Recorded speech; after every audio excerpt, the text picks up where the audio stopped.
Hello everyone, you are warmly welcome to Saman Yapa YouTube channel. අද දවසේ පාඩමෙන් අපි මේ වාක්‍ය ඉංග්‍රීසියෙන් කියන්නේ කොහොමද කියලා ඉගෙන ගමු. කලකිරුණු පුරවැසියන් ධාරානිපාත වර්ෂාව මැදයේ වුවද දිගටම විරෝධතාවයේ යෙදෙනවා. කලකිරුණු පුරවැසියන් frustrated citizens. Frustrated citizens. අපිට frustrated කියන වචනේ වෙනුවට disappointed කියන වචනේ යොදා ගන්නත් පුළුවන්. Disappointed කලකිරුණු, frustrated කලකිරුණු, citizens පුරවැසියන්.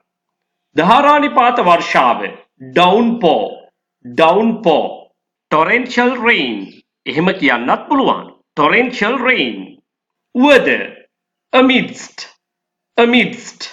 in the middle of ඒකයි ඒකේ තේරුම. amidst දිගටම කරනවා continue, දිගටම කරගෙන යනවා continue. විරෝධතාවය පාන්නට, විරෝධය පාන්නට, to protest. දැන් අපි සම්පූර්ණ වාක්‍යම කියමු.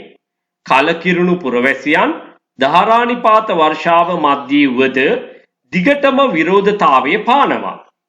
අපි දැන් වාක්‍යයක් ගොඩනගන නිසා නිශ්චිතවම අපේ ලංකාවේ පුරවැසියන් කලකිරලා ඉන්නවා. ඒ නිසාම අපි ද භාවිතයෙන් මේ වාක්‍ය ආරම්භ කරනවා. The frustrated citizens, or else you can say the disappointed citizens continue to protest amidst downpour.